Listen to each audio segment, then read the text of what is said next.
অপেক্ষা করুন। যে কোনো বই পড়ার আগে নিজেকে একটি প্রশ্ন করুন, যদি এই বইটি সত্যিই স্রষ্টার কাছ থেকে আসে, তাহলে এর প্রথম শব্দটি অবশ্যই সর্বোচ্চ চিন্তাভাবনার পরে বেছে নেওয়া হয়েছে।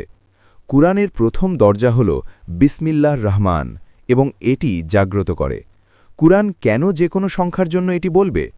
কুরআনের শুরুতে বিসমিল্লাহ দিয়ে শুরু হওয়া ১৯তম অধ্যায়ের একটি সংক্ষিপ্ত বিবরণ রয়েছে, তবে এখনও ১০০% সত্য। কাঠামোটি নির্মিত হচ্ছে, এটি অস্তিত্বহীন নয়, এটি স্বতন্ত্র ধারাবাহিকতা। এটি ৩টি ধারণা, একটি লাইন, ৩টি বাস্তবতা।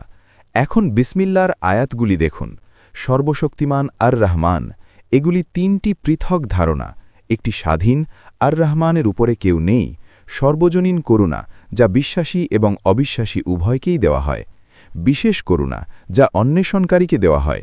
স্বীকৃতি, করুণা, সম্পর্ক। এটি কোনো দর্শন নয়, এটি অস্তিত্বের একটি মানচিত্র। বিজ্ঞান বলে প্রতিটি ব্যবস্থার একটি প্রাথমিক অবস্থা, একটি শুরুর প্যারামিটার প্রয়োজন, যা সমগ্র প্রক্রিয়ার আচরণ নির্ধারণ করে।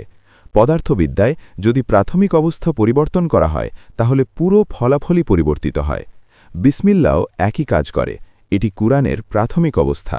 কুরআনের আশীর্বাদ ক্ষতি থেকে নয়, প্রতিশোধ থেকে নয়, বরং একটি করুণাভিত্তিক কাঠামো থেকে আসে। একজন লেখকের স্নায়ুতন্ত্র প্রতিরক্ষামূলক নয়, এটি আরও অভিযোজিত। এটি স্নায়ুবিজ্ঞান, প্রাকবিজ্ঞান নয়। বিসমিল্লাহ কেন আরও বেশি